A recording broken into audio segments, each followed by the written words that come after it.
Spordiuudis. Tere hommikust! Raadio 2 spordiuudistega on eetris Igor ja Rostislav. Korvpallist. Kui Rakvere Tarva korvpallimeeskond võttis Balti Liiga Challenge Cupil oma alagrupi, oli see tubli saavutus. Seejärel murti veerandfinaalis selgelt maha TTÜ ja nüüd jõuti veel tublima tulemuseni, kui Vilniuses alistati kohalik Sakalai 75 jagatud 68-ga. Kas Tarvas tahabki Balti Liiga ära võita?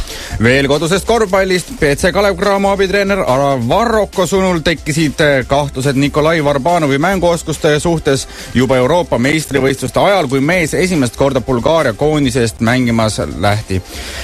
Miks ühest põhjust välja tuua on raske? Esiteks on agendid väga osavad, sest videodel, mida enne lepingu allkirjastamist vaatsime, liikuse lammutas mees korralikult, rääkis Varrak Delfile. Möödunud hooajal mängis Varbanov Bulgaaria liigas Tundja Jarbooli ridades ning kohtumistel kogus keskmiselt kaksiktuubli. Bulgaaria liiga on nagu Eesti liigagi, kus on peamiselt 2 tugevat klubi ja see intervjuu jätkub veel Alar Varrakuga pikalt. Korvpallist veel. Eesti Korvpalliliidu peasekretär Karel Loide, kes on pildil. Kuidas vaatab alaliit Tartu Rocki poolt teise klubi peatreeneril määratud 200 000 kroonise stipendiumi peale?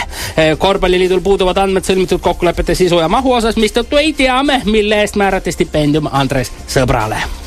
Nii, ja nüüd lombitagusest korvpallist. New York Knicksi komeek Jeremy Lin, Taiwani päritoluga mees, tegi NBA viimaste nädalate halvima mängu, kui tema meeskonnale tuli võõrsil 88-102 kaotus vastu võtta superoos olevast Miami Heatilt, kellele see oli juba 8. järjestikune võit.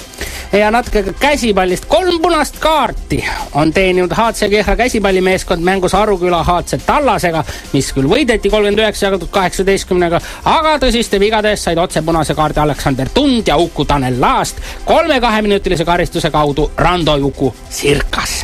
Stockholmis on käimas XL kergejõustiku gaala ja alates 2008. aasta Peking olümpiamängudest tiitlivõituta olnud Jelena Isimbajeva püstitas seal eile õhtul kergejõustikuvõistlusel teivashüppes uue sisemaailma rekordi, milleks on 5.01. Ja lõpetuseks ka Bingolotto 839. loosimise diagonaalide mängu õiged numbrid 7, 59, 3, 12, 13, 20. Nii palju täna spordist. Ilusat vabariigi aastapäeva teile!